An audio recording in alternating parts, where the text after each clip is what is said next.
Good evening, everyone. Hi, it's Stephen Wagner. I am happy to make a presentation this evening to Marin Open Studio artists about the upcoming Open Studios. And I'm going to share with you a lot of information about preparing for Open Studios, preparing your artwork, preparing yourself, and preparing your space. Happy to meet you and happy to have you presenting to our 2026 Open Studios artists. This is really Yeah. exciting. Thank you. Thank you for thinking of me and inviting me. So tonight's program is Open Your Doors, preparing your artwork, your space, and yourself for open studios. So note that all suggestions and tips are my opinions from years of experience as an artist and gallerist, as well as from input and feedback from other art professionals, such as gallery owners and art organization executives. And as we all know, there is no one way to do anything. So you may choose to do things in a different way if you feel they are best for you and your particular situation. So what's important about participating in an open studio? This kind of event brings artists and the public together. It's an opportunity to expose a broad portion of the community to what it is that we do and that we make. We can educate them on how and why we create what we do. We can answer technical questions and address issues of price and materials that the public may have. Open Studios is also an invaluable opportunity for us to see firsthand how our artwork is received. If artwork's in an exhibition, we're not there every day to see how people react to it and what questions they may have. So it's great to get feedback from people as they visit your studio, and you get that firsthand to see how they react to it, what they like, what they don't like. And I find that's very helpful in moving forward as an artist. So we observe firsthand who responds to a particular series and why. We can ask specific questions and gather immediate and perhaps honest information about our work that can be very difficult to glean without directly engaging the public. Okay, so let's talk about preparing your artwork, specifically the presentation and quality. So when it comes to presentation, you must have pride in your work. Any work that you put out into the world will become your mark. So you want to make sure everything you intend to sell is in perfect condition and ready to be presented. You don't want the frames to be scratched or the mats to be soiled or anything like the paper torn or anything like that. You want to have it in its best condition. So think of yourself as a brand and always use the best materials you can acquire. For unframed art, always finish your edges, always wire your art for hanging or have the appropriate base for sculpture, and you can sign each piece. You know, signing a piece means I'm the artist, I've finished this piece, I've signed it. So it's a demonstration that this piece is original by you and that you've completed it and it's ready to go out in the world. By exhibiting a variety of sizes and prices, you can make your art available to a wider range of clients. So I like to have maybe like a small, medium, and large sizes, which means there's a low, medium, and high price. It gives a variety of sizes, a variety of prices, and then it's basically you have something for everyone then. Okay. Also, I think it's important to title your work. A title offers additional information or clues into the meaning of each piece. So just having a piece titled Red Number Two doesn't really give the public much information. So by giving it maybe Scarlet Passion as the title, it gives it more emotion and more feeling, more meaning, and people can relate to it better. So don't use untitled. Take advantage of the opportunity to communicate with your public by giving it a pertinent title. And then I'm going to talk a little bit about pricing your artwork. When pricing your artwork, think about four main factors. One is your reputation. What do the following people think of your work? Artists, dealers, collectors, museums, critics, jurors for group exhibitions, the general public. So what's your reputation? Do people know who you are? Do they recognize your name? Or are you new on the scene? The cost of the materials, the art supplies, the frames, your inventory, your displays, your overhead, like your studio rent, promotion cost, handling cost if you have to ship things, and your profit. You want to definitely make some profit off selling your artwork. So take those specific things into consideration as well. And then the quality, the mastery of the materials and techniques. So the more you've been an artist, the longer you've been making art, the better the quality of the work, the better you've mastered your materials and mastered your techniques, and therefore you can charge a higher price. So the higher the quality, the more you've been making artwork, the higher the price that you can charge as well. And the scarcity and demand is something else to take into consideration. And I call that the production rate. So if you make really large pieces that are very detailed, you may be only able to make 4 or 6 pieces a year. So your production rate is very low, the scarcity is very high, and therefore the demand is higher. So you might end up charging a higher price because it is in such demand. But if you make a lot of smaller pieces, you make them very quickly, you may make 30 pieces a month or 15 pieces a month, then your scarcity is not quite as high. Therefore, your demand is not quite as high, and therefore you can price your work at more affordable prices. So take those things into consideration. So other considerations that you should take when pricing your artwork is the number of years as an artist, the number of exhibitions your artwork's been included in, the number of galleries that you're represented by. Also, the time it takes to make each piece, and you can keep a time log to keep track of that. Your pricing history, what have you priced your work in the past? Your sales history, how many pieces have you sold over time?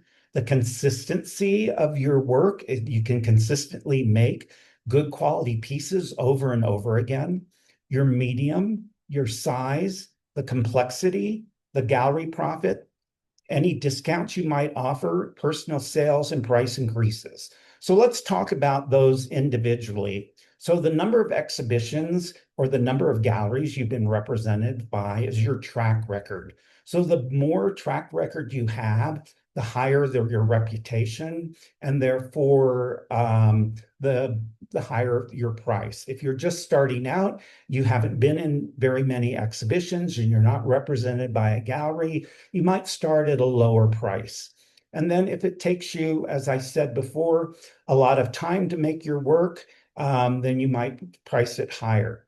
Then take in consideration what you've been selling your work at it before, what your prices have been and what has sold, because it's very difficult to lower your prices. People who have bought work from you at, let's just say at $2,000 for your 24 by 24 paintings may come back to Open Studios the next year. And if you lower the price down to 1,500, then they're going to notice that they paid more than what it's selling for now. And they're going to feel like they were cheated. So you don't want to lower your price to make people feel like they've been taken advantage of. And then the consistency of your work, you want to make sure that you can make good quality work over and over again. And then the medium that you choose, some mediums are more difficult, some mediums are more easier to make. So take that into consideration. Your size, the larger a piece, the higher the price. The smaller a piece, the lower the price. If it's very complex or if it's very simple to make, that will take advantage. You should take that into consideration as well.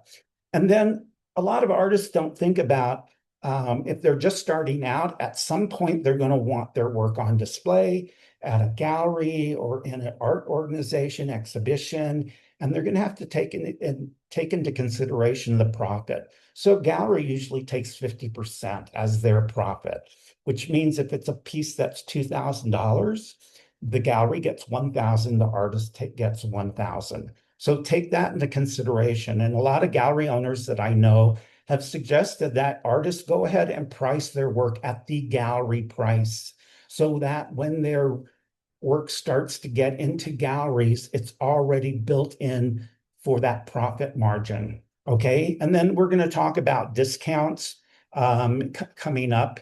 And doing price increases, you might consider, if you're selling on a regular basis and you're doing well and you have a show and you sell 50% of the work on display, you might increase your prices, but you want to inch that up. So maybe in 10% increase, and then see how people react. And if sales don't slow down, then maybe in another year you do another 10% increase. So you inch it up because, again, it's hard to go back down in your prices. So it's important to keep your sizes and prices relative to one another. As a general rule, the larger a piece, the more expensive it should be. Clients will be confused if you offer a 3-foot painting for $2,000 and a smaller 2-foot painting for $3,000. It won't make sense to them. You may feel that the smaller piece is stronger or you are more attached to it, but buyers often don't see those things. So keep that in mind, that that's a general rule. Larger pieces are more expensive, smaller pieces are less expensive. I've also been in studios where I've looked at a piece that I really liked a lot. And then there was another piece that was even more exciting to me. They were both the same size. They both looked like the same technique, but one was $2,000 and one was $5,000. So when I asked the artist, why is this more expensive? He said, because it's my favorite. Well, it makes me feel that the prices are not consistent and that it is emotional and subjective. And can I trust the prices at all? Okay. So if you're having a hard time deciding how to price your work, research the prices of comparable artists. How much do similar artists charge for their work? Thoroughly researching your market will give you a better idea of how to price your art. Consider other artists' work that is comparable in style, medium, color, size, etc. Also look at those artists' accomplishments, their experience, their geographic location, and their production rate. Then search online or visit galleries and open studios to see their art in person if you can. Learn what those artists charge and why, as well as what price sells and what doesn't. This information can be an excellent gauge to help ensure your pricing is in the right ballpark. So again, when I ask gallery owners, how should artists price their artwork? This is the number one recommendation that they make. Check what comparable artists are doing and how they're selling their work. And you'll usually find a range of a high end and a low end. And so you don't want to start out at the high end because then you have no way to go up. And you probably don't want to be at the very bottom either, because that's making a comment that your work's probably not as good. So you might maybe want to start in the middle range, and then that gives you room to move up over time. So this is a good way to figure out how to price your artwork. And then keep the price, the same price for your studio and galleries. So if you're thinking of selling work from your studio at a lower price than your gallery, think again. Galleries put time and energy into their sales and generally aren't happy to learn you've been selling work for a lot less. They will drop you like a hot frying pan. What's more, other galleries could learn about this and be less inclined to work with you. So make sure you have set prices that are generally the same for your studio and your galleries. That way people can buy your beautiful work from either place and you can maintain a positive relationship with your art galleries. And then also don't let your emotions get in the way. I addressed this a little bit earlier. This is tough, as we all know. With all the time, creative effort, and emotion you invest in your work, it's easy to get attached. Being proud of your work is wonderful. Letting emotion impact your pricing is not. Pricing your work needs to be predominantly based on its physical attributes and not on personal value. Subjective qualities like emotional attachment are hard to explain to buyers. There's a piece or two that are especially meaningful to you. Consider keeping that work off the market and in your own private collection. Okay. So you should have confidence and stand by your price. So that's another thing about pricing is stand by your price. Whether you sell a lot of work or are new to a space, have confidence in yourself and your prices. If you don't, buyers will figure it out quickly. State your price firmly and let the buyer respond. And ignore any nagging inner thoughts about lowering it. When you take the time to properly and realistically price your work, you can stand behind the price. If the buyer wants to go below that, you'll be ready to justify your price. Confidence does wonders and will help you come home with the money you deserve. So I like to decide in advance before open studios if I'm going to offer a discount. And most of the time, I do not offer a discount. And so I'm prepared when somebody says, well, can you give me a discount or can you give me a lower price? I can say, I'm already pricing the work fairly and affordably. And so I do not offer discounts. And that way I'm prepared with a reply and I don't have to feel uncomfortable or uncertain about how to reply to people. Okay, so we're going to stop for questions. So if anyone has a question, please raise your hand. I'll call on you by name and you can unmute yourself and ask your question. So does anyone have a question? Raise your hand. Okay, I don't see any hands raised. How many people are participating in Open Studios for the very first time? Raise your hand. Okay, so it looks like we've got a lot of seasoned people here. Okay, we have Lucy that's going to show for her first time, and also Rob. So we have a few people that are showing for the first time. So I hope that you're finding this information helpful to plan for your upcoming Marin Open Studios. Okay, so any questions? Okay, so let's go ahead and resume the presentation. Okay, so now we're going to talk about preparing your studio. Even though it's a studio, you want to remove clutter and make it a place someone would like spending time enjoying, connecting, and also buying your artwork. So clean up your studio with no trash or loose items on the floor. You want it to be inviting. Hang your artwork to display professionally. Don't have it crooked or all jumbled together. You can have a friend help you choose and shortlist your pieces. Most artists think that showing everything is good, and it's really not. Less can be more. So you can organize and group your artwork by subject or theme and display as much at eye level. So if you have several different series, and one may be, let's just say waterfalls, and another could be flowers, and another series could be trees, you might organize them together. So all the waterfalls all together on one wall, and on another wall is all the florals. And so you can have them grouped together by subject or theme, and it makes it easier. If somebody walks into your studio and they go, oh my God, I love waterfalls. I want to look at all these. They're right there, ready for them to explore and look at all the pieces together.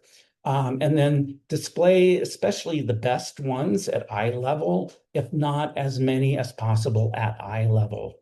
That makes it easy for people to see.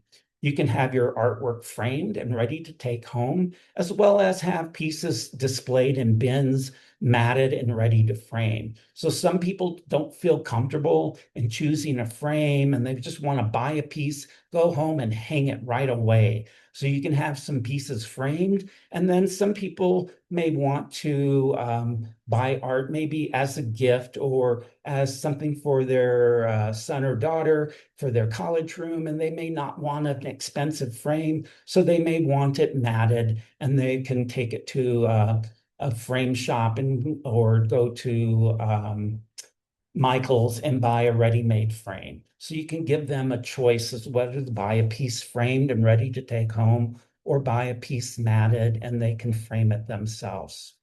Don't show artwork that is not for sale because it will only frustrate visitors that want to buy it but can't. And that has happened to me so many times. I go into a studio and it's like, oh my God, I just love this piece. I have to buy it. And they go, oh, no, that's not for sale. And it's like, well, now I look at everything else in comparison to that, and nothing quite lives up to this one piece that I like so much. So I'm not going to buy a piece at all. So you don't want to frustrate people by saying, here it is, but you can't buy it.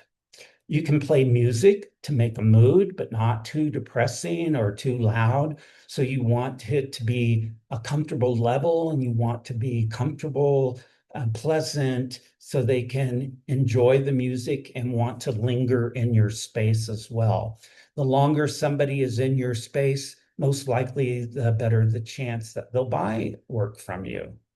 Okay. And then you have to have certain supplies on hand. So be sure to have on hand receipt books, pens, wrapping paper like craft paper to wrap up a framed piece, scissors, tapes, and you might have smaller pieces that you want to put in bags. So use, grocery store bags, recycled bags that you can use again and again. And so have those supplies on hand so when somebody wants to buy a piece from you, you're ready with a pen and a receipt book to write up a receipt. I also like to get their name and email address. And so by writing up a receipt, you can write their name and email address on the receipt book as well. And then branding and labels, so this is important when people walk into the studio. So many times in my studio, people have walked in, they go, now, whose studio is this? What's your name? So they don't even notice my name on the door or outside my studio. So I found it's really important to have a large sign with your name on it. So they walk in, they can see your name. Also, I like to wear a name tag so people know that I'm the artist and this is my studio. And you can have wall labels for each piece of art on display with your name, a clear price, the title, and the medium. And the dimensions, including the frame, should be included so people can look at each piece. They can look next to it and see the wall label that gives the price, the size, the medium, and answers all their questions. And I like to use 14-point font or bigger, especially if you want to avoid making a future buyer having to look and be embarrassed about putting their reading glasses on. It's like me, okay? You should have your resume and statements available so you can print out your resume and your artist statement and post them to be quick and easy to read. You can include a picture of your work and of yourself with your artist statement and have the printed materials to hand out to your guests. So people come in, you might be talking to a group of people over here, and other group comes in and they're looking at your work and you may not be able to talk to them right away. So if you have your resume posted and your artist statements posted for each series, they can kind of self-help and read about you and read about your artwork. And then if somebody's interested in your work but not ready to buy, you can have your resume or your artist statement for that series printed out to hand out to your guests. So it's great to give them something to take home with them. Okay, so what is your artist resume? So artist resume is a bullet point list of the items of things that you've accomplished. So you should have an up-to-date resume that can be broken down into different sections. So a lot of times I'll go to an artist resume website, or I'll go in their studio and there's a resume, but there hasn't been anything entered for the last 2 years. So it makes me question, are they active? Are they successful? So you want to make sure your resume is up to date.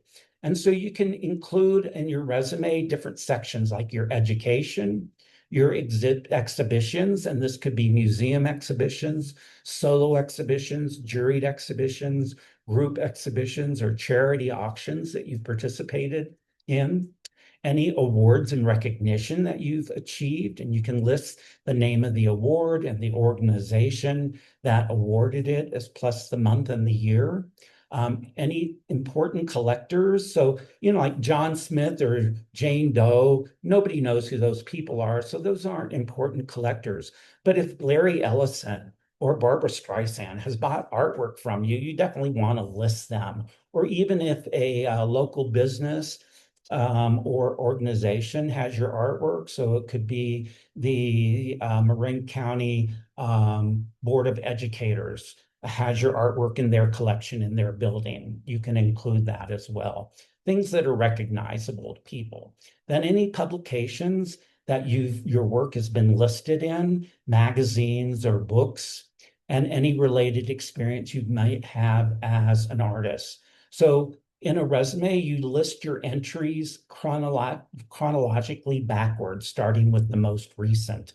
And so you can break them into these different categories. So it's easy for people to read your resume and it's not overwhelming to see everything listed in one long line. So you can have your artist resume printed out and ready to hand out. You can have your artist biography as well. And this is different from a resume.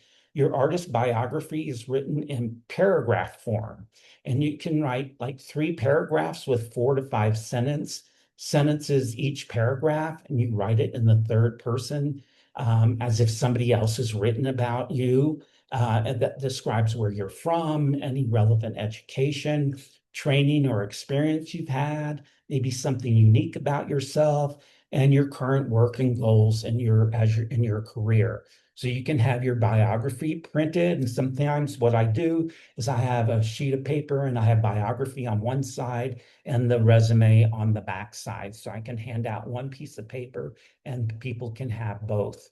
And definitely always have your website address on anything that you print out. And then each series that you make, you can have an artist statement. You can have an artist statement, an umbrella artist statement for your entire body of work, and an artist statement for each individual series. So what is an artist statement? It's your mission statement. It can include information about the style of work you create, the details about the materials you use, why you create this type of art, where you find your inspiration, which other artists or movements influence your work, what your intentions are for your work, and what led you to your career as an artist.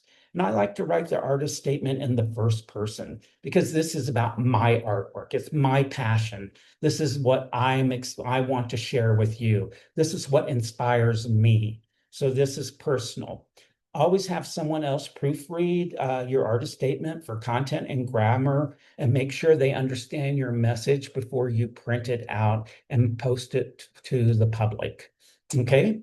And then I think it's also important to have a guest book sign-in sheet. So Open Studios is one of the best opportunities to build your mailing list, meeting potential patrons, sharing your thought process and creative methods has the tendency to build loyalty in your customer base. So have some type of guest book or sign-in sheets for people to write in their name and their email address. Your guest book should have columns for their name and email address, as well as a postal address if you plan to send out postcards or invitations via snail mail. Okay. You can include a column for comments or where did you hear about this event? If you want to gather a little bit more information about each person that signs your guest book. If the page is brand new, get a friend to add an entry in the format you'd like to see. People often follow the format of the first entry on the page. So if somebody comes in and there's your guest sign-in sheet and it's brand new and there's nobody who's written on it, they may write in their name and their phone number. And then everybody else will follow suit and write their name and phone number, where instead you don't want the phone number, you want the email address. So always prime the pump by the first line of your guest book or your sign-in sheets will already be filled out so people know the format of what to write in and are not misled. Okay, so this is everything about preparing your studio. So any questions about preparing your studios? So let me go one at a time. So we have Dwayne, if you want to unmute yourself and ask your question.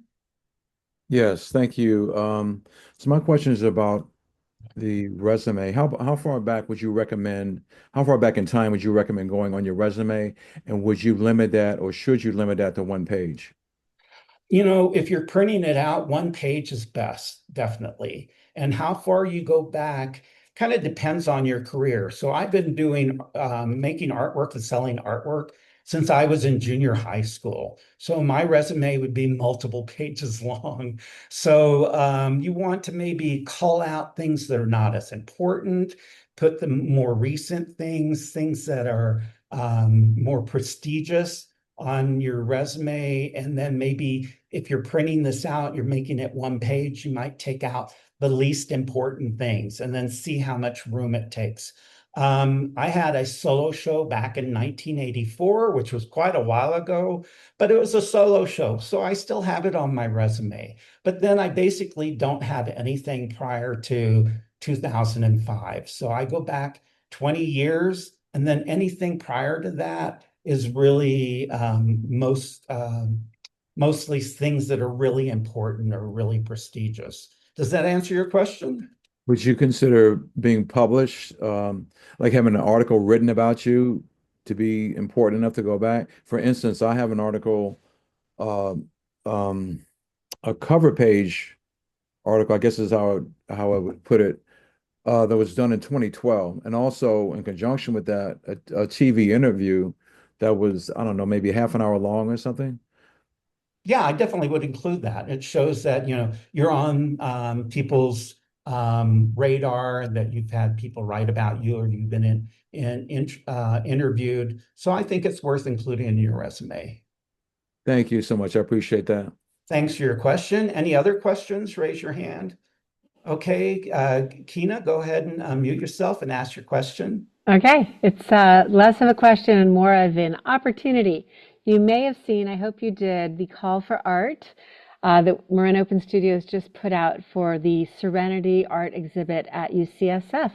And this is a juried show. It's an opportunity for a solo exhibit for four artists or two artists sharing, the one or more of the four floors of the exhibit. So it's lobby space at UCSF, big, beautiful, bright lobby, and you get either a solo or a two-person shared exhibit there, and you can indicate which you're interested in. And I just want to make sure you've all seen that because that is an opportunity for a juried and solo show. Yeah, That's thank you for sharing that. And I find that submitting to juried shows is a really great way to build up your exhibit history. And there's many different venues in the Bay Area that offer juried shows, like even down in Santa Cruz and Pacific Grove. There are smaller art organizations that have juried exhibitions, or even up in Chico, there's the Museum of Northern California Art. They have juried exhibitions as well. So keep an eye on juried exhibitions. It's a great way to build up your exhibit history. Okay, any other questions before we move on? Okay, Antonia, go ahead and unmute yourself and ask your question.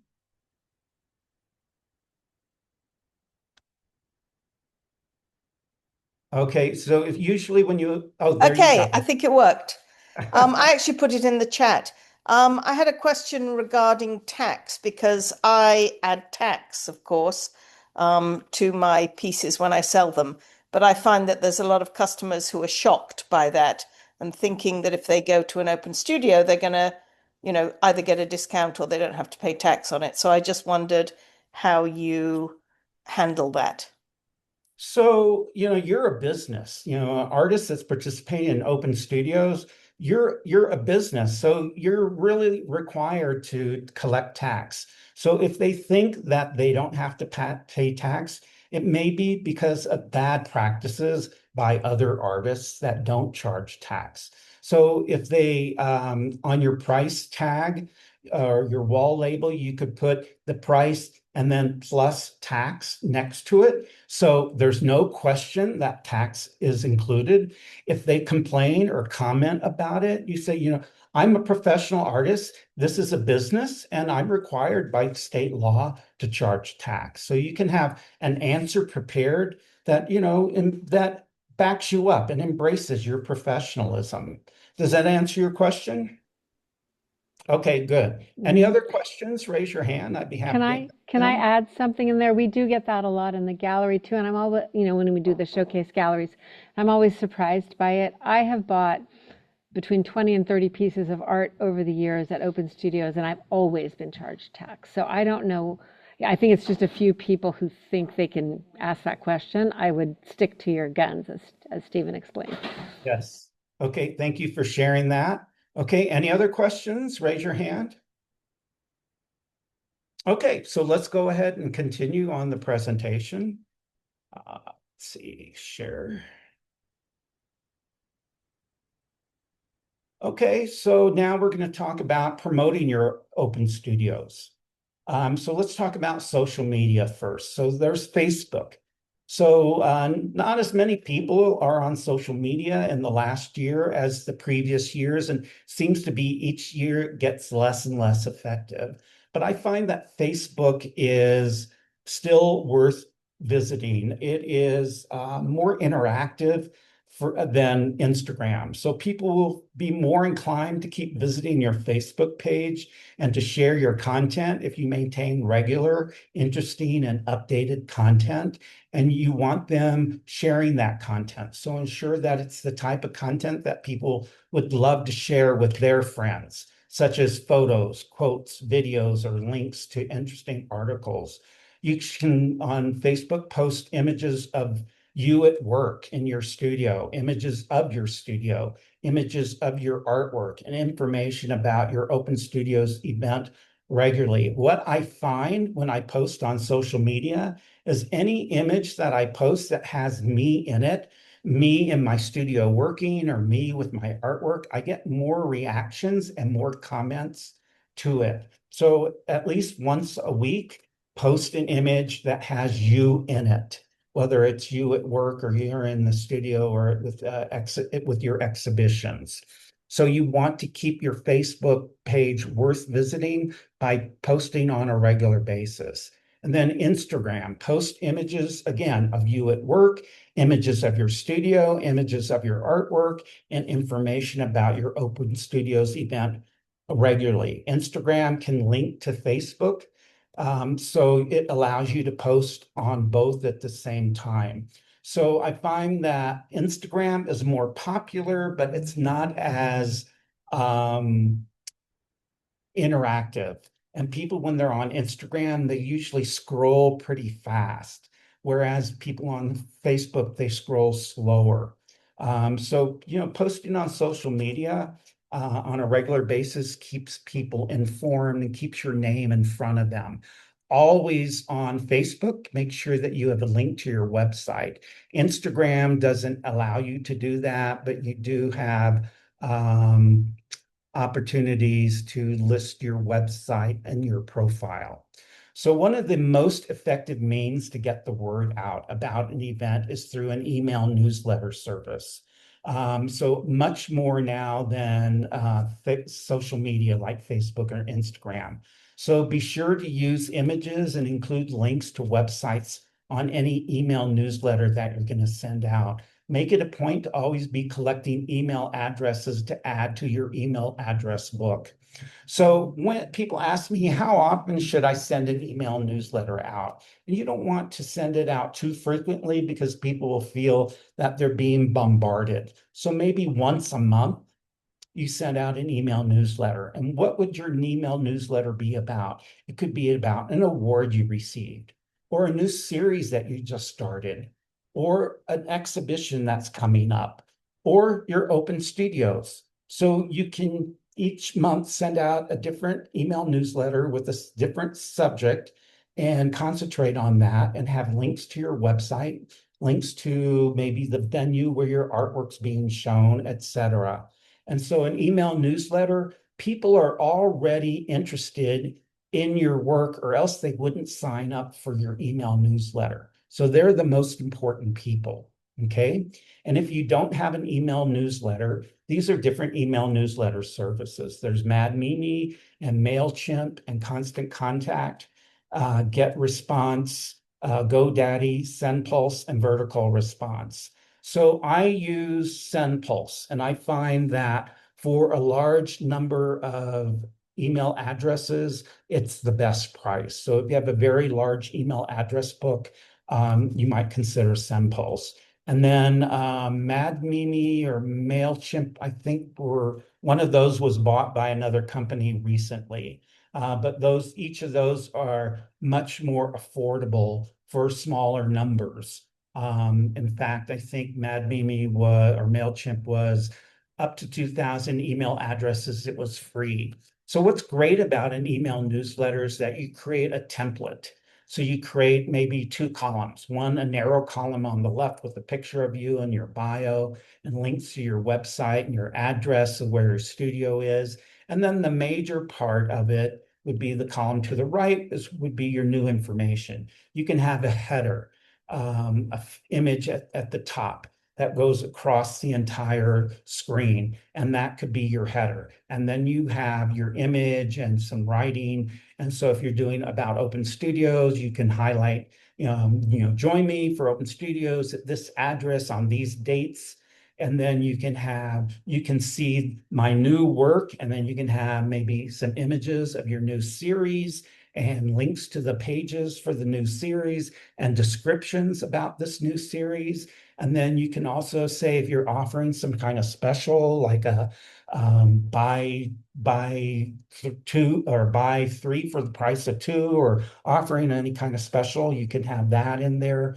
So you create a template, and then you can reuse that template over and over again. So it's a standard format. When everybody gets an email from you, they're used to seeing it in this format, and then you can say it's changed the information. If you just send an email from your Gmail or Hotmail account, then it doesn't have all that capability of the design like a newsletter platform.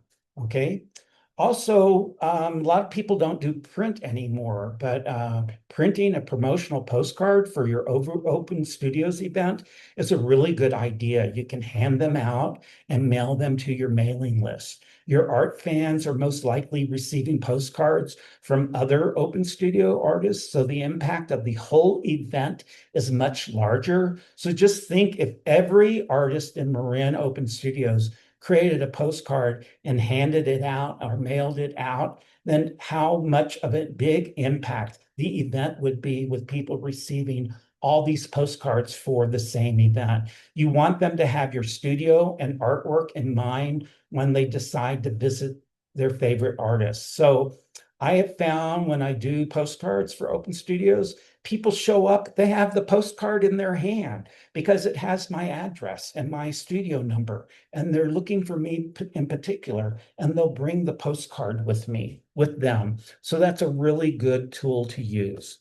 So also if you're mailing or handing out a postcard, a quick handwritten note like hope to see you or excited about my new work help conveys your gratitude that they took the time to sign up on your mailing list. And even if they don't come to your studio, your card may spend a year on their refrigerator, on the refrigerator of your admirer. So having a handwritten note on an invitation or a postcard shows that you took the time to personalize it for them, and they feel more special about that. Okay, so what would you include in your postcard if you're going to print one? You want to have a good image that represent your current body of work, your new work, not your old work that people have already seen.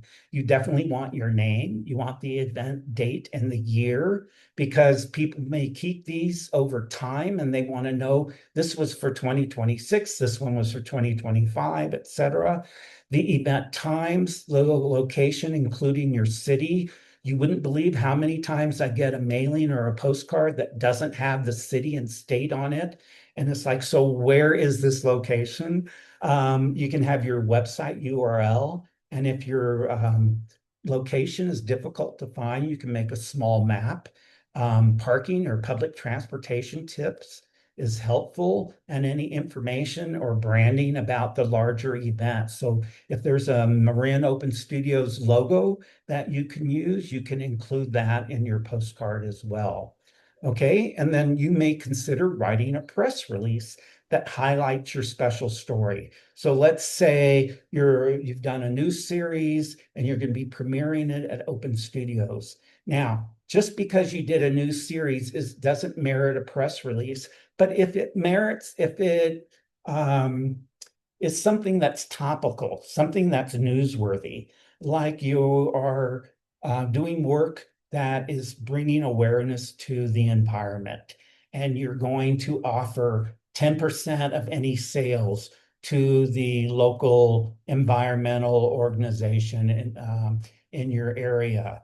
Then you might do a press release that says, this is a new series. It's celebrating the environment and saying how special it is. And any work that's sold during Open Studios 10% will be donated to this organization. And you can talk about the organization, and you can send that out to any local journalists. Okay. Any questions about promoting your Open Studios? Raise your hand if you have any questions. I know I'm throwing a lot of stuff at you, but I think more is better. Okay. So Kina, if you want to chime in. Sorry. Yeah, not a question again, but just a plug. You've received today, before this workshop, and that was on purpose, the Artist Marketing Toolkit. So now you have the logo, the cover art for this year, the short version of the copy, the long version of the copy, Canva templates that you can use, hopefully everything you need. But if there are things you need that aren't on there, write to me and I'll make it better next year. Okay, that's great. So your Tina's gotten everything that you need ready for you. Okay, Rob, you had a question. Go ahead and unmute yourself and ask your question. Sure. Yeah, for the social media things, and in my case, Facebook in particular, do people generally create a separate Facebook account for their art business or their artist persona? Yes, I highly recommend that. People that want to follow you as an artist, follow your artwork, they're not really interested in what you had for lunch Right. or where you took your kids for vacation necessarily. So having a separate page, Facebook page and Instagram page for your personal life, and then for your artwork, and then for your professional artwork pages, you should keep that art related about your Mhm. artwork, your studio, your events, your shows, your inspiration, things like that. That makes sense. It was a Okay. little awkward feeling like shilling to your friends and family. So, Yes. So, and one thing that I do, so my professional name is Stephen C. Wagner. I use my middle initial. So for my personal page, it's just Stephen Wagner. So I use the same email address to register, but I have a different version of my name. So hmm. some artists have done like John Craft Artist and put artist as part of his name. But you can have different versions of your name using your middle name for either your personal or your business page to differentiate you from your other page. Hmm. Okay, Great. thanks for your question. Okay, and Martha, looks like you're reaching up to the ceiling to ask a question. So go Um, ahead. I was wondering how important the Marin Open Studios website is.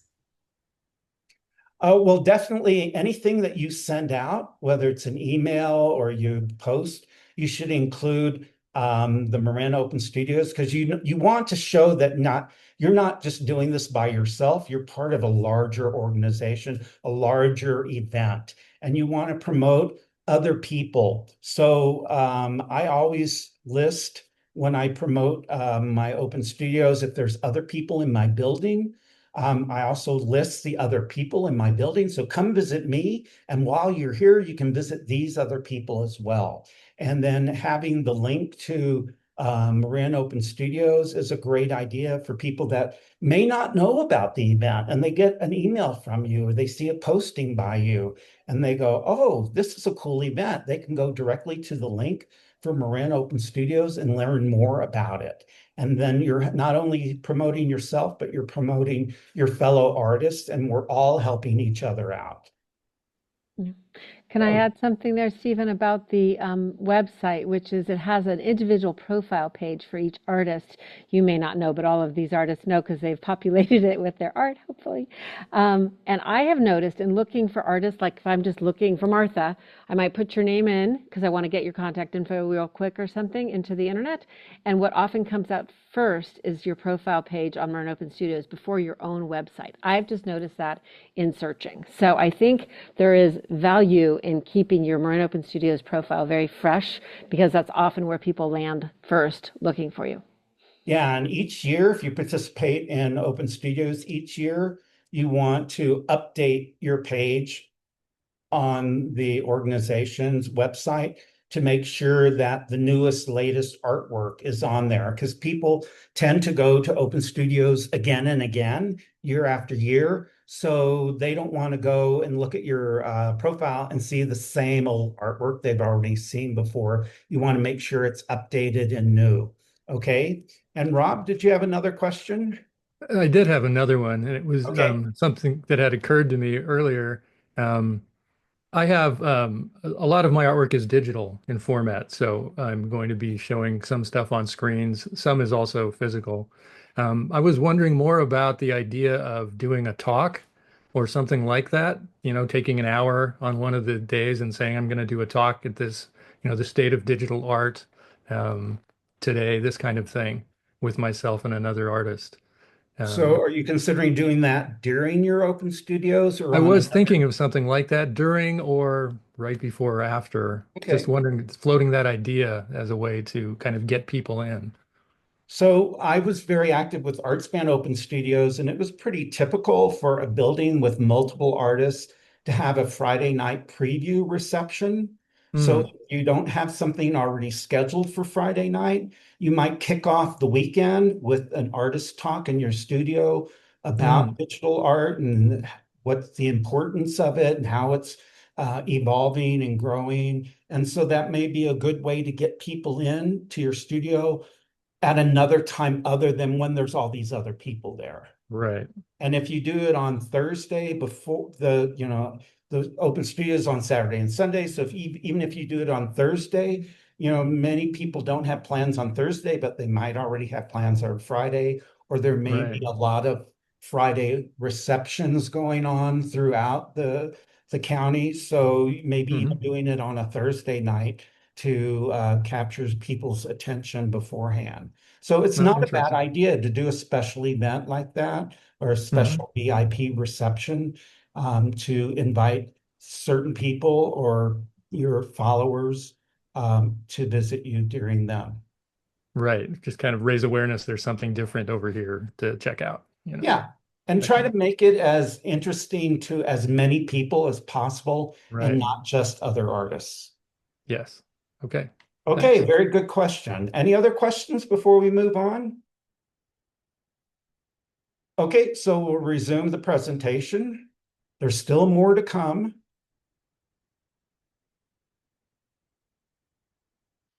Okay, so another thing that a lot of artists don't think about is budgeting for open studios. So it could cost some money to participate. So think about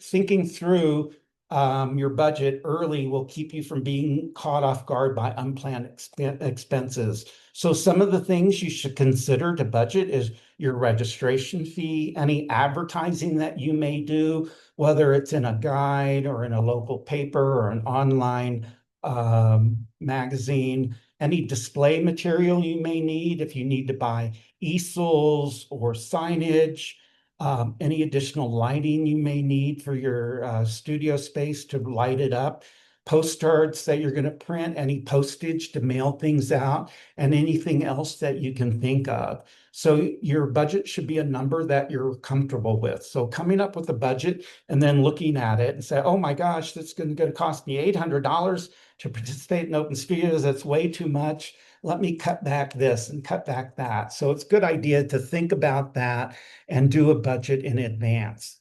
And then I like to share this timeline of how to promote your open studios. So I always like to start 2 months before the event. So 2 months before the event, and you can start before that. You want to gather your marketing information, format your artwork images. So you're going to be including images of your artwork on your website, on your Facebook and Instagram posts, in your emails. So start putting together your images and format them and put together your marketing information and like write up the description of your event and what people will experience and see when they come and visit you. And then work out the details of your open studio event. Are you going to be showing with other artists? Or are you going to be by yourself? Are you going to have other people in your studio with you? Are you in a building with other artists? Do you want to list those other artists' names? Will you be marketing as a group or individually? Will you be having a preview party on a Friday night or on a Thursday night? What time would that be? Do you know what you're going to show? You need to figure that out in advance. Have you finished any work that may need to dry? Do you need to order any finishing or framing materials? So you need to think through all these things in advance and start planning. And then 6 weeks before the event, I get my postcard designed and I get it printed to avoid rush charges because you don't want to be doing this at the last minute and have to pay an extra $40 to have it rushed to you overnight. And then you start going to art openings and talk to people. See if they know about open studios. Give them a postcard. So start going out and about to other art events and talk to people and say, Marin Open Studios is coming up in May. Here's one of my postcards. I think you'd really enjoy coming. And start talking it up and sharing your postcards with other people. And then 1 month before, you want to double check to make sure what's left to get the artwork ready, what's left to get your studio ready. Maybe make a checklist of all the things you need to do before the open studio date. Go to, again, art openings and talk to people and bring your postcards.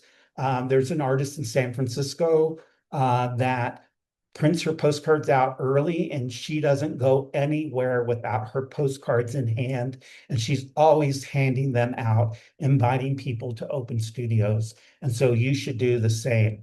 Send an email to your email list with a save the date message.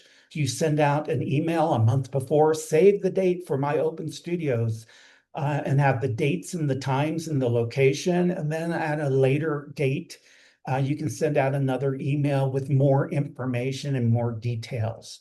You can exchange postcards with your other artist friends. So if other people that you know that are participating in open studios are printing out postcards, you can get together and trade postcards. So you can have other people's postcards in your studio. So when they come to visit you, you can also say, oh, there's a studio down the street or the studio down the hall. Be sure to come visit that. If you've printed out postcards, go ahead and mail them to your mailing list and start posting on Facebook, Instagram, blog about it. Start every day posting about open studios on social media.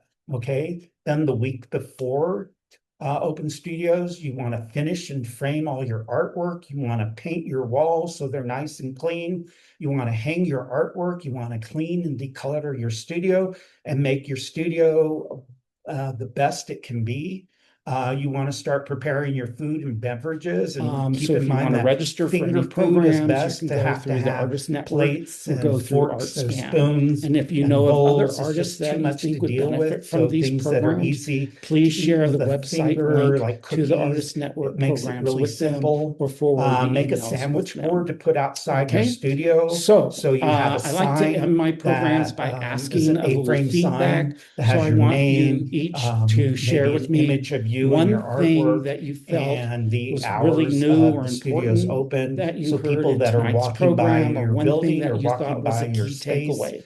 So, know okay, that we'll you're start with open you and if you that want it's to mute inviting them to yourself come and in. share with And me then you one want to thing that print you any of your thought was handouts new or and important signs, that and you that heard in the includes your program bio, tonight. your resume, your artist statements, any The sort price of lists that you might want how to to have, talk or about wall and like labels, list and and also sort order of vet balloons to place trade outside your versus group building. shows. I I guess found like that I if haven't really you're known on what the the street and distinctions people are drive between any of by, that. It's just having a like sandwich board applying. sign out front with balloons And captures actually, people I do have one question attention. if I So can. that's a really great way to let people You said know that you that that you're your there. personal rule for Okay. yourself And is then the that to Monday like aim for before, at you want least to five email your juried shows list a year. Like, what again would with you the recommend, invitation to especially for Open somebody Studios with all starting the out? details, Like, with the what's a information good about range the that new looks artwork as like that a you're going to gallerist, like show, looks like any this person specials is that you might active, have. Well, or again, like I is think for just different if you could stages of get into And career? then five if a you're year, gonna on that that Friday would be good. If you can before get into Open more than Studios, that, that's Saturday and even Sunday, better. if you're gonna host a I preview party, found that's a good I night worked to with do one that. artist You doing can one-on-one email consulting, again a and reminder to your we list. said, okay, now it's Open time to apply to Studios is shows. this And within weekend. in And six then post months of photos applying of to your juried studio shows, all set she up got and into ready to 19 go juried on shows Facebook and in 1 Instagram. year. Then Saturday So, and Sunday if you during could get Open into a Studios, you want to lot, make sure that's you have your great. sandwich board But it's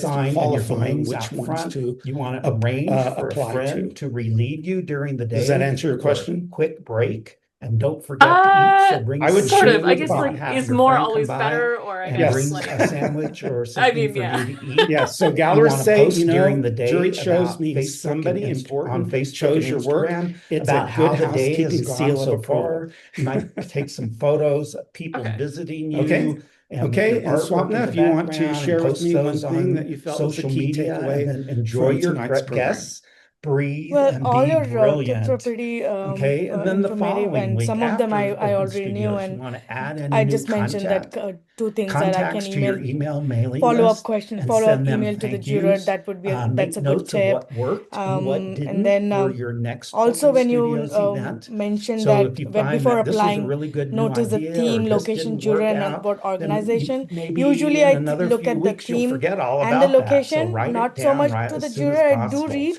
and okay, it's compile well any known, I have data that you have good gathered about credentials, how and then people that's all heard about about it. your Open But Studios and to use also in you planning mentioned your that next marketing 3 out effort. of So that's one 4 thing that I is your did pretty criteria. I mean, that's what I think regularly you is say, when that people if came into that my matches, then you studio, go for it. I'd say, is So this your yeah, that's first a good time to tip Open too. So Studios? this, How'd you hear yeah, about this coming event? future, I would So I'd be always start making out by sure at asking least 3 them, of them meet welcoming my them and criteria. ask them Yeah, how Okay. they heard about So the actually, I think it event. was Is 2 out this of your 3. first 2 time, out Then of 3. the etc. theme and Okay. the juror. So any That's Yes, 3. yes. So questions look for about 2 out the of 3. timeline? Okay, so Raise I'm your glad you hand if found you this have any helpful. I questions. I'd be enjoyed happy to doing the answer. presentation for y'all, and I hope to see you at Okay. future go ahead, Dwayne. programs. So You good go night. first. Okay, Dwayne, go ahead and unmute yourself and ask your question. Then we'll go to Kina. What do you think about having merch at your open studios? Or in your studio, You mean period? like mugs or T-shirts or Yes. magnets, things like Yeah. that? Mhm. Uh, so there's pros and cons to that. So one year I printed out greeting cards, and most of my artwork is square. So my greeting cards were square, and they were, I think, 5 by 5, and they were really good quality. And people would come in and go, "Oh, I love your artwork. This is really great. I'm going to buy some of your cards and frame them and take them home and frame them." So I Right. just cannibalized my own sales of artwork because people were buying the cards instead of the art. And I went, nope, never again.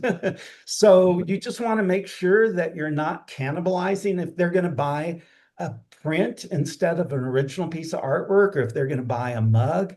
Is that going to take away from your art? A mug or a t-shirt maybe won't cannibalize your art, but a small print or a greeting card might. Okay. And it's Thanks. always nice to get some extra income, like bread and butter money. Like you sell a bunch of things for $5 or $10, it adds up pretty quick. So it's always nice to have something affordable for people to buy. Thank you. Okay, thanks for your question. Okay, Kina, do you want to Yeah. share something? Yeah, 2 quick comments. One, there are going to be lots and lots of artist signs this year for you to use to mark information. No, no limit. Well, not no limit, but as many signs as you need. And we're going to add an element with an arrow so that it can be a little bolder and point your way, and you can get your arrow and attach it any way you like on your signs. So I just want to let you know that artist signage is going to be plentiful. And Stephen, you don't know that this group is very has a lot of stamina because this is a 2-weekend event. So they Okay, go that's through right. one weekend, and then there's another weekend which adds a layer. of promoting in between. And you can take videos, photos, report, via all your outlets, like a newsletter, on how weekend one went, and invite people to weekend two if they missed weekend one, and that sort of thing. Yeah, that's a good idea. Okay, thanks for sharing that. Any other questions before we move on? Okay, Kay, go ahead and unmute yourself. Kay, you need to unmute yourself. We can't hear you.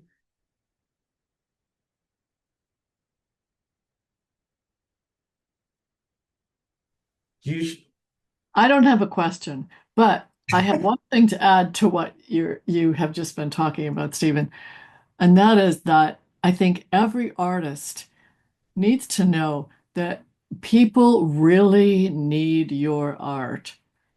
And so when you approach your audience with that in mind and with that confidence, it's just how can you make that possible? I think you come to Open Studios with a very inclusive understanding of how you can get a commission, for instance, which you'll probably talk about. Anyway, that's my 2 cents. Okay, so the next section is talking about how to relate to your your visitors and your guests. Right. So we're going to talk about that in more detail. Yes. Okay, thank you. So let's go ahead and resume the presentation.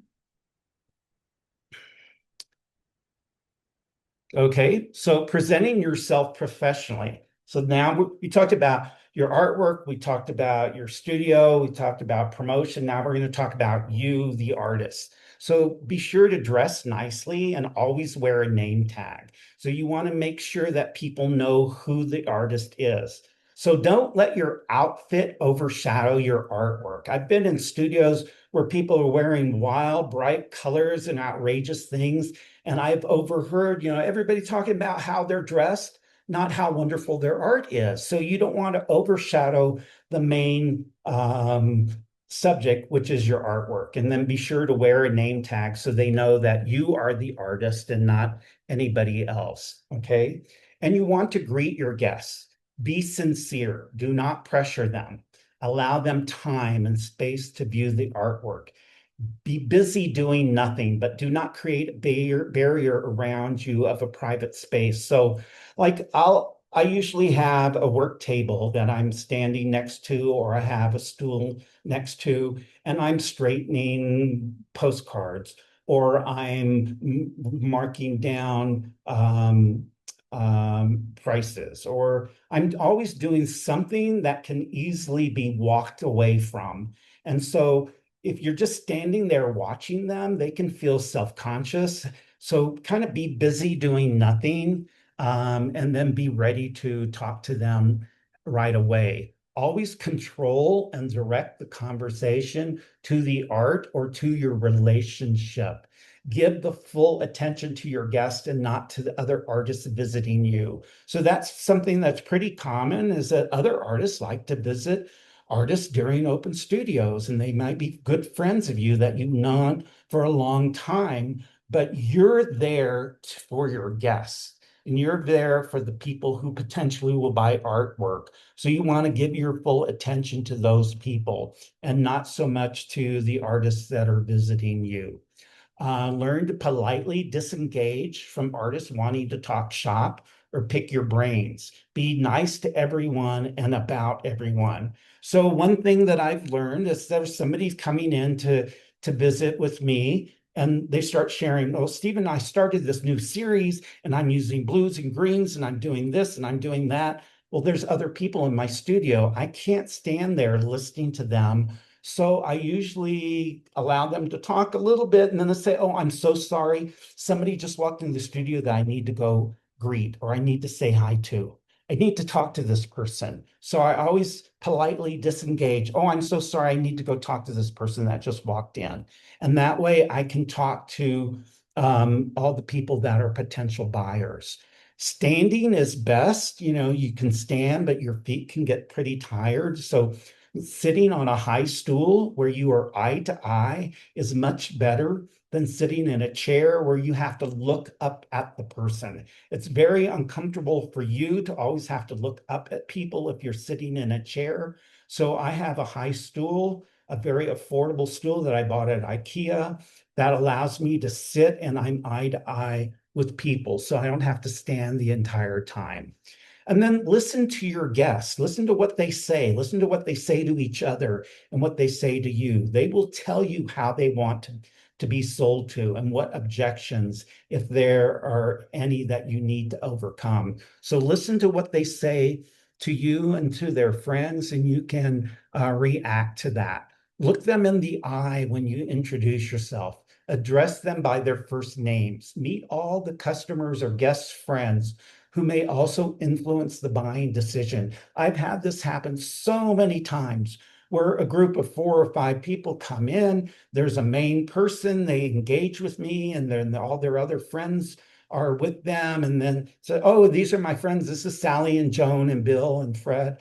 And so those people, many times the main person who's there may say, oh, I really like this piece. Hey, y'all, what do you think of this? And they'll chime in. So you want to introduce yourself and address everybody in the group because they may influence the buying decision of one of the people as well.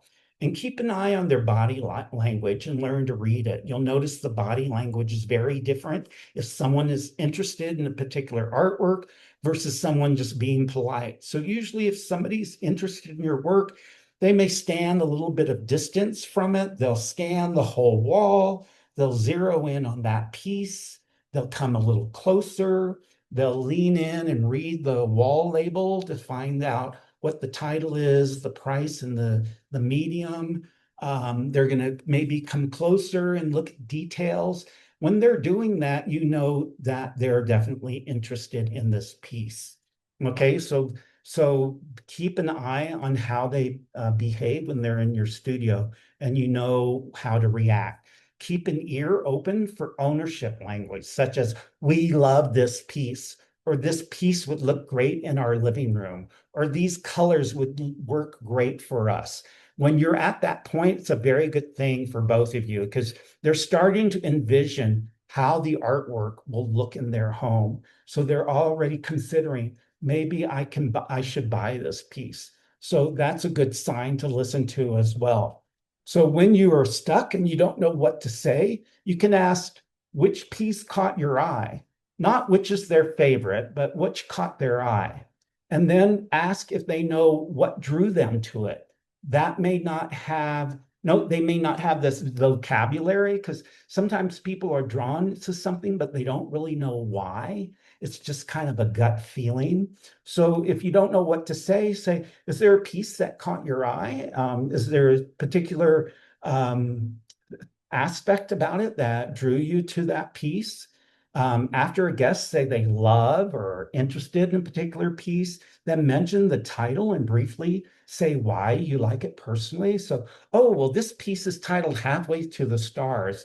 And that title comes from the song, San Francisco, and where little cable cars fly halfway to the stars. And this is one of my first pieces that I did in the series, and it's my favorite. And what I like about it is all the cable cars have wings, and it's really fun and whimsical. So if you find out there's a particular piece that they like, then talk to them about it. And a lot of times artists think that they have to be asked for that information, and just volunteer it.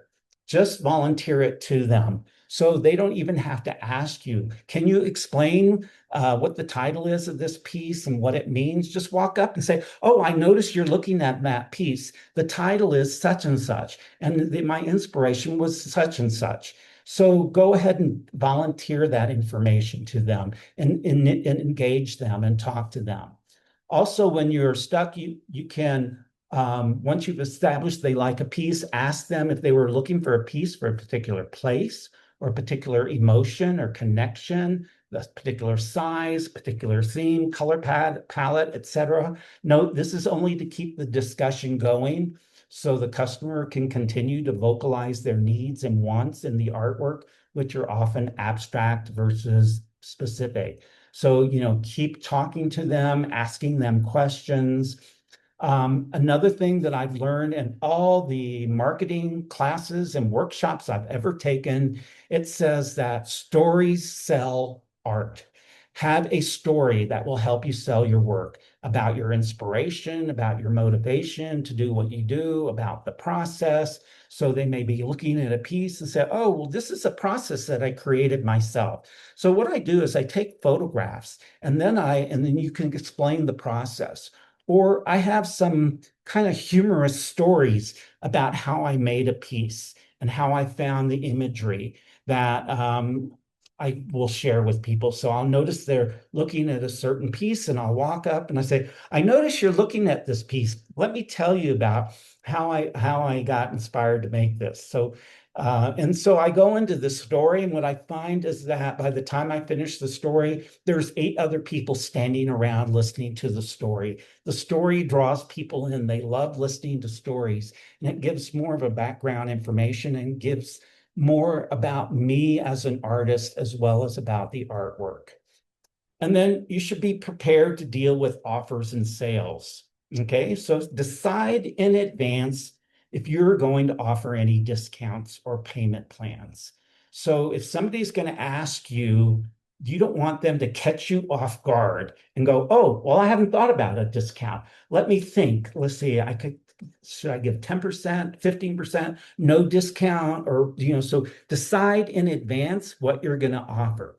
If a piece is outside their budget, you can give maybe a discount to close the deal that day. So if you buy it today, I'll give you 10% discount. So keep in mind that art galleries generally give a 10 or 15% discount to return clients. So if you go into a gallery and you buy a piece for the first time, you usually end up paying full price. But then if you come back and buy another piece, they generally offer another 10% discount. So if you keep your discount low, like 10 or 15% to try to close the deal, then that's in keeping with a gallery's discount amount as well. If they're interested in more than one piece, you can be generous and let them know you can have a discount on the second piece if you want to do that. Another thing that I do is I offer a gift with purchase. So if you buy one of these paintings, I'll give you this box of note cards that are prints of my original work. So that's another thing. So if they cannot pay right now, you can offer them a payment plan. For example, they could write 3 checks to be deposited over 3 months. Or you can take their credit card number and make a credit card charge over so many months. And then once it's paid, they can pick up the artwork or you can deliver it to them. And then usually when we're doing open studios, our friends come by, our families come by. So you want to make sure that they do not take up all your time and respect that you are at work, you're at a job. So if you go to the dentist and you're in the office and he's working on you, usually his cousin doesn't come in and start talking to him about the upcoming Giants game while he's working on you. So, you need to let the people know, I'm at work right now. I really need to attend to my guests here.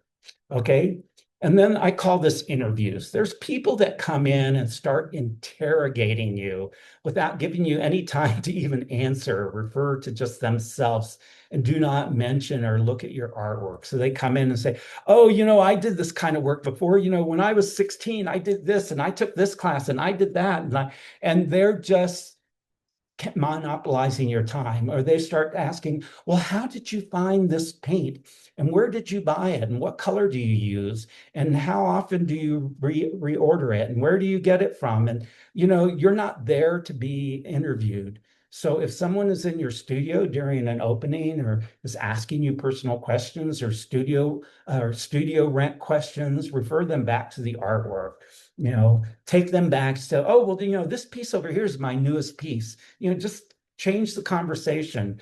Ideally, the fans of your work will respect you, and you are having a two-way conversation about the work and each other to establish a unique, long-lasting business relationship. Okay, any questions about discounts or engaging with people, raise your hand if you have any questions. Okay, so Dwayne, go ahead and unmute yourself and ask your question. Okay, so this question has to do with to explain my process or not to. Well, first of all, I'm a photographer. I do abstract light paintings on metal, and they're very striking as far as the color and the surface treatment. They're very glossy with essentially a mirrored surface. So people walk in, they don't know what it is. So what I get a lot is people walk in like, what is this and how did you do it? That's what they want to know. They don't ask about the work or what inspired me to do the work or what does it mean. To this point, for the most part, I explain it to people what it is and how I did it. However, I have at least one advisor that tells me, Dwayne, you should maintain some mystique about your work, keep the magic in it. Don't tell them everything about how you do what you do, you know. What's your opinion on that? Okay, so when we first opened our gallery in San Francisco, we represented three different artists that took photographs, either photographs they took themselves, photographs from their childhood, or found photographs, and then had them printed on canvas and then hand painted over that. So people would come into the gallery and say, "Is that a photograph? Is that a painting? How did they do that?" They weren't looking at the subject matter. They weren't considering whether they're going to buy it or not. They were trying to figure out what it was. And so that um, deflected from any interest in actually the artwork, as you said. So we found that that was really a challenge. So one of the things that I suggest doing is maybe have a sheet where you have a few images of the process with some written information about how it's done, and you hand it to them. And so instead of spending the time telling the same story over and over again, you hand them a sheet that has pictures and diagrams and some explanation that maybe doesn't give it all away, but gives enough of the process. And that way, the people that are more interested in what the process is, they can read that and engage with it. And you can spend your time with other people talking about the imagery and the subject matter, and if it'll look right in their home. Is that a good idea? That is a great idea. Thank you for that. I appreciate that. Yeah. Yeah, good. Yeah, you want to spend your time talking to the right people and not spending your time talking to people that have questions about things that are not going to lead to a sale. Okay, any other questions before we finish up? Okay, so are y'all finding this helpful? Thumbs up? Okay, good. Okay, so let's see. Let's go ahead and wrap up the program. Let's see, here we go. So we're going to talk about following up. So after the event, send a thank you card or a thank you email with images of artwork that those people liked. Always mention and include a link to your website. Always send a web-ready image, not large files, which will fill up their inbox. So somebody comes in, they go, "Oh my God, I love that piece. That color red is my favorite color. Oh my gosh, that's great." And they sign up for your email list. Then make a note that that person, that John Doe, liked the red piece. And then, because you'll forget about it by the time Monday comes along. And then on Monday, you send an email to everybody that signed up for your email list. And thank you for coming and visiting my Open Studios event. And then if any of those people liked a specific piece, you send them a simple separate email saying, "Thank you so much for coming by. I was tickled pink that you liked my red piece," attached as an image. So you can savor it and enjoy it. Here's a link to my website. Let me know if you want to come back and look at the piece some more or again or something like that. So always follow up with people, and sometimes that follow-up is what leads to a sale. Send a second follow-up email a week later if you did not receive a reply. making sure that the first one did not get caught in their spam filter. So if they're receiving an email from you the first time, many times that'll go to their spam. So you might send a second email. So just wanted to thank you once again for stopping by my studio. It was great to visit with you, and I really appreciate your interest in my artwork. Okay. And then be sure to enjoy yourself. That's really important, and have a great Open Studios event. So we're going to take a break here to see if you have any general questions, any questions about anything we covered or anything that we didn't cover. So I'll be happy to answer any questions at all. So if you have a question, raise your hand and I'll be happy to answer. Okay, Dwayne, go ahead and ask your question. I don't mean to monopolize the questions, you guys, so I No apologize. problem. What is your preferred payment system? So first off, I use Square. So I have a Square device that attaches to my phone. Second, I also have a Square standalone that people can tap their credit card to the Square tap. And then I also use Venmo, and I have the Venmo QR code printed out on a piece of paper with my name, my Venmo name, and I have that posted. So if somebody wants to use Venmo, all they do is take their phone and scan the QR code on the wall, and then it takes them right to the payment. So I prefer cash, or I use Square or Venmo, and those are the three methods that I accept. And actually, I have found people who write checks, I've never had a check bounce from somebody who wrote a check buying artwork at Open Studios, but you're taking a chance with a check. Also, if you make a payment or somebody's making a payment, sometimes there's a glitch, like Square doesn't go through or something. So I always have learned to take their phone number down. So when I write up the receipt, I ask for their phone number. So if there's a problem with the sale, then I can call them. I said, I ran that through Square and it just didn't go through. I'm so sorry to bother you, but can you give me your credit card number again? So it's always good to get that phone number extra. So I'm going to share you, since I'm going to give you bonus information. Another artist in our building did this, and I thought it was brilliant, and I started doing it myself. He created a half-page receipt that had the space for the client's name, their email address, their phone number. Then it had the date, and it had the type of sale, whether it was cash, credit card, Venmo, check. And then it had a column for quantity, a column for description, a column for price each, and a column for the extension. Then at the bottom, on the right, there was subtotal, and then tax, and then the total. So what I would do is I would write the quantity, description, price, and total up, and then I'd hand them the receipt, and it's in duplicate. So FedEx office will print a pad in duplicate sheets. So the top is white and the bottom is yellow, and you put a little piece of chipboard underneath it.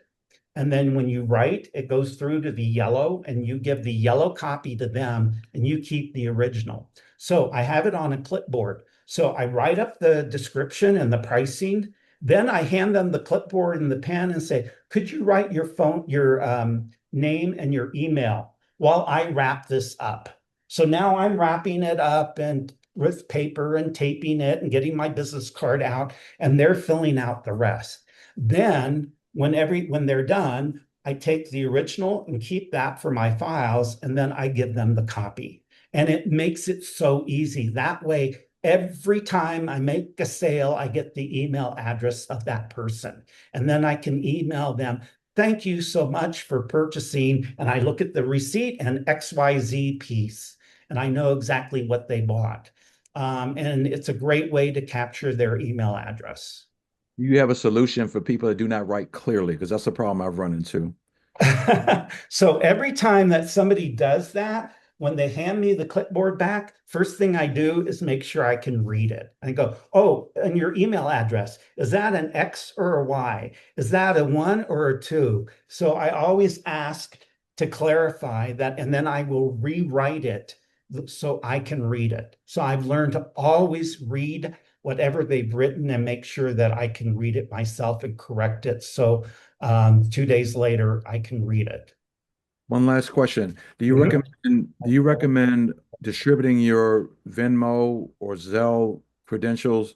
You mentioned putting on a wall, but when I say distribute, I mean like on a business card or an online directory or a website. That's a good question. I would, for some reason, it makes me nervous to do that, whereas it's in my studio where I have control over the environment. If they scan it and they're going to make a payment, but they pay the wrong amount, I can, oh no, it's not $10, it's $100. I can control that. Whereas I'd be afraid for them to do a payment without me, a Venmo payment or a Zelle payment without me there. Now, I do have a website. I do different kinds of artwork. I do fine art that is high-end price, and then I have more commercial work that celebrates San Francisco and LA and San Diego. And those pieces are $10, $20, $45. So I have that set up as a retail store on that website. So I have a separate website for that. So that goes through PayPal. And then once they make the payment, they put in their name, their address, and I ship it out to them. Mm-hmm. Am I I was going giving to you add more that. That's information? how Moss does it. If, when somebody's in the gallery buying work, we sell it on Square, and if they write a check. But online, when people are paying us, they go through PayPal. PayPal is best because PayPal covers, if there's any problem, they'll cover you. So if they make the wrong payment amount or if it's a fraud or something, they'll reverse the charges and you won't have to pay or, anyways, you're safe with PayPal, but in your studio, as Keena said, it's best to use cash or Square or Venmo. Okay? Thank you. Okay, any other questions of any kind? Okay, so this is one thing that I like to do at the end of a program. I like to ask each of you, and I'll call you by name. So any of you that has your video on that I can see your face, I'm going to ask you to unmute yourself and share with me one thing that you felt was important or new that you heard in this program, a key takeaway from this program. So I'm going to go across the screen. I'm going to start at the bottom. So we have Deborah. So Deborah, if you don't mind unmuting yourself and share with me one thing that you thought was a key takeaway from this program. There was a lot, but actually the stories. Because I'm a little shy and people don't think I am, but I am. And so it's important, that interaction that you were just saying, that sort of very important, that I just don't stand there and look at the work with them. I sort of stare at it with them. So it's important to have that story, just, so I guess, and writing out a little script maybe to keep me going. Yes, I think it's a really good idea. Yeah, because I'm better at selling somebody else's than mine. It's not that easy. But Okay, anyway, Deborah. that's the stories. Thank you. Okay, thank you for sharing that. And so glad you could join the program tonight. And Dwayne, if you want to unmute yourself and share with me one thing that you thought was a key takeaway from tonight's program.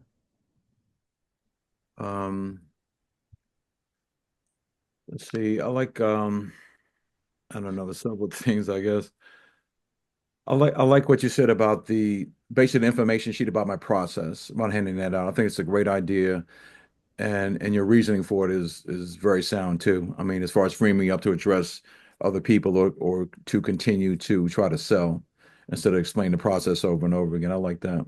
Yeah, okay, good. Thank you. Thanks for sharing that. Thanks for joining us.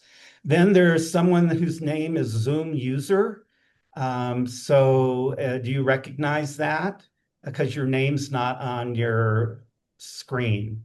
Okay, so if you recognize you as Zoom user, unmute yourself.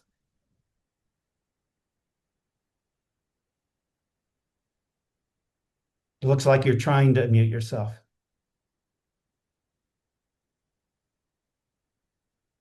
Okay, so we'll come back to you. So Okay. oh, there you are. Yeah, my name is Teresa Dong. Okay. I learned a lot from your lecture or give us an idea. Seems that we need to do a lot of more work. The mostly I learned useful is I have to engage myself with whoever come to the studio. Yes. I hated the sales part. Really hated. I don't know what to do or what to say. So I think from now I probably will provide more information about how my feeling was when I did this particular work and how the surrounding or what make me do this painting, something like that. Yes, so you can just have a conversation with them. Yeah. But often people will say, "Oh, I love this one. Oh, this one's beautiful." I just say, "Oh, thank you." But yeah, I don't know how to um, close the sale. So the main thing again is just talking to them, having a conversation. And then you can always just say, so do you want to buy that today? Or do you want to take this home with you today? Should I ring this up for you? So you just kind of ask for the sale. Okay, thanks so much for sharing that Thank you. and joining the program tonight. Thank And you, Stephen. sure. And Lucy, if you want to unmute yourself and share with us one thing that you felt was new or interesting that you heard in tonight's program. So, so many things were new and interesting. Also because it's the first time that I'm doing Marin Open Studio. But one of my takeaway was tips on how to get people's infos when they visit your studio. So my experience of people visiting my studio is through the artworks, because I'm in residency at Artworks Downtown.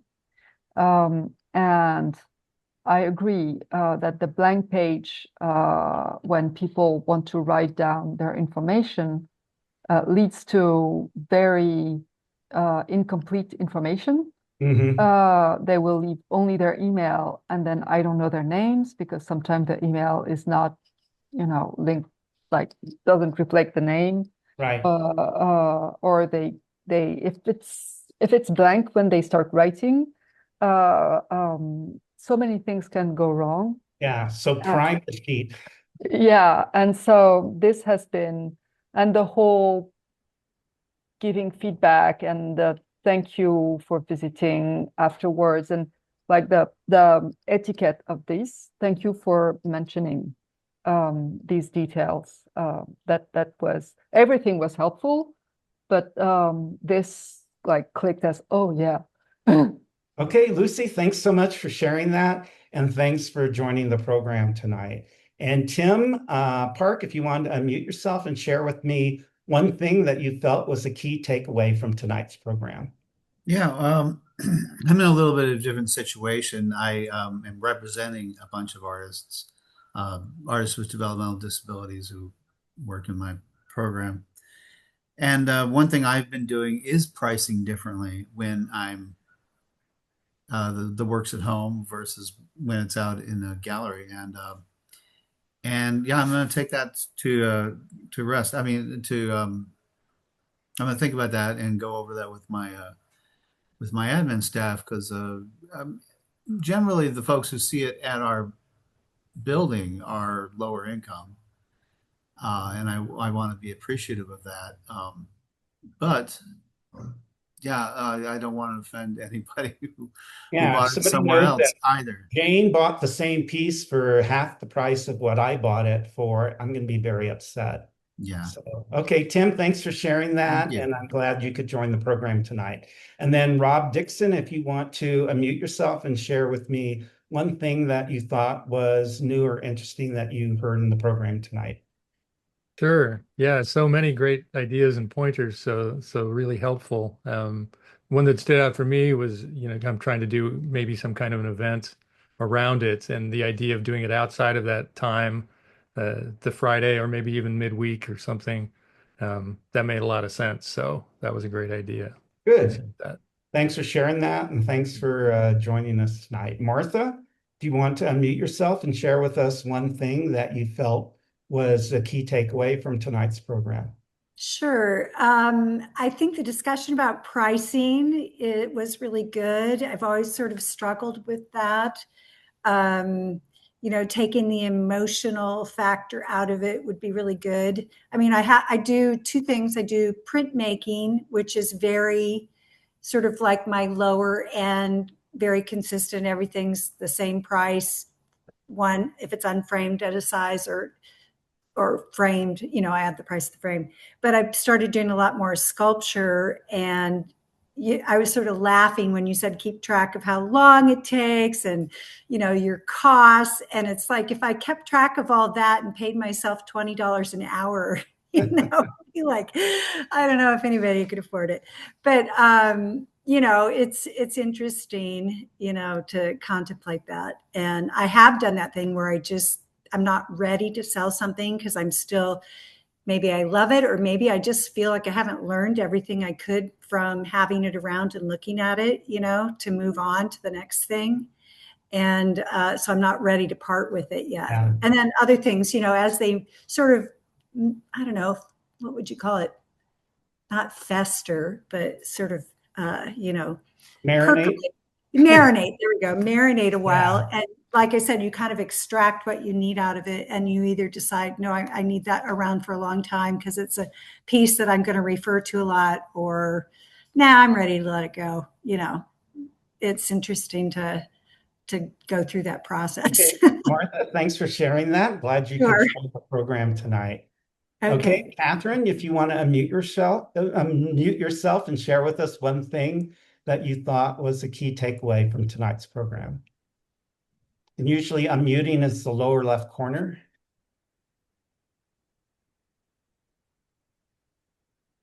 Okay.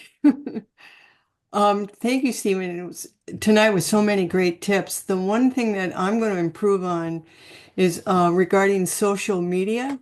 I'm great about posting my artwork on Facebook, but I don't always think to put me into the posting as well. So I'm going to work on that. Thank Yeah. you. Good. Yeah, people like to connect with the person too. Mm-hmm. So, great, Catherine, thanks for sharing that, and thanks for joining the program tonight. And Antonia, if you want to unmute yourself and share with me one thing that you felt was new or interesting that you learned in the program tonight. Hi, thank you, Stephen. For me, it's going to be the duplicate receipt. I used to do it, and then I got Square, and I started using Square. And I found that it didn't always ask me for any information. So I'd end up with without the information. And so I'm going to go back to that duplicate receipt. And I like the idea of making your own.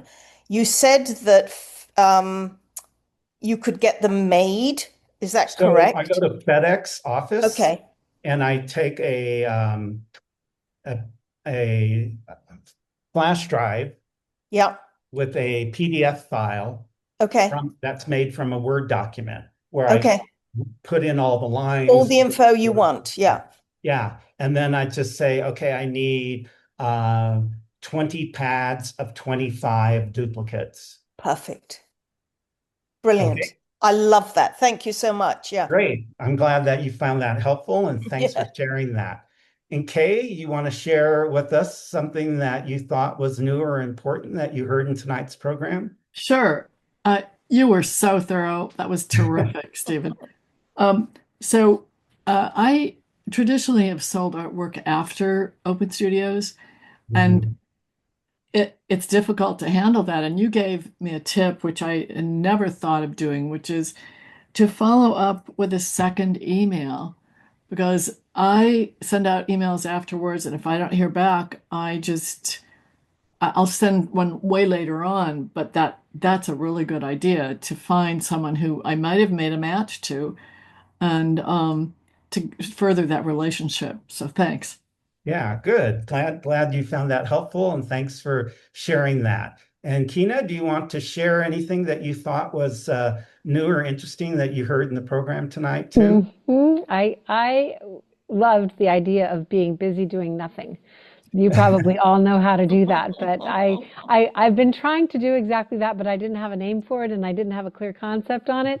But that was a good phrase to help me realize what I am trying to do when I'm in the Okay. gallery setting. Yeah. Good. Yeah. John, thank you so much for sharing that. And John Baker turned on his video. So John, you want to share one thing that you felt was a key takeaway from tonight's program for you? Yeah, thank you so much, Stephen. Just you're being in education myself for 20 years. I appreciate a good teacher, and the way you presented it, well paced. Thank you so much. So many great takeaways. Your postcard was idea was great, very helpful. The Venmo QR code printed out, and also, Kay, thank you for your comment. And just, I know you've been a leader and ambassador in Marin and Bay Area for so long, that people really need your art. I put that as a quote that's going to be a North Star. So I like that, because this is new for me. It's awkward getting out there and really selling yourself, but we are, I think, such great ambassadors for others' art, and we deserve sometimes to do that for our own art. So thank you. Okay, so I'm going to wrap up with sharing with you. I'm going to screen share and wrap up the program by sharing with you other things that I do. So if you want me to email you with a PDF file handout of this program, email me at my email address, stephen5w@sbcglobal.net. And I do programs through the Star Fine Artist Network every other Monday night. So for the first half of the year, in March, I'm doing alternative avenues to exhibit and sell your art and stand out and shine. And in April, the programs are working with art consultants and designers and a basic game plan for your artist career. And then in May is prepare for your open studio. So it's basically this program again, but a little different, and ring it up selling your artwork through retail stores. And a new topic that I'm doing for June 1st is AI as your ally.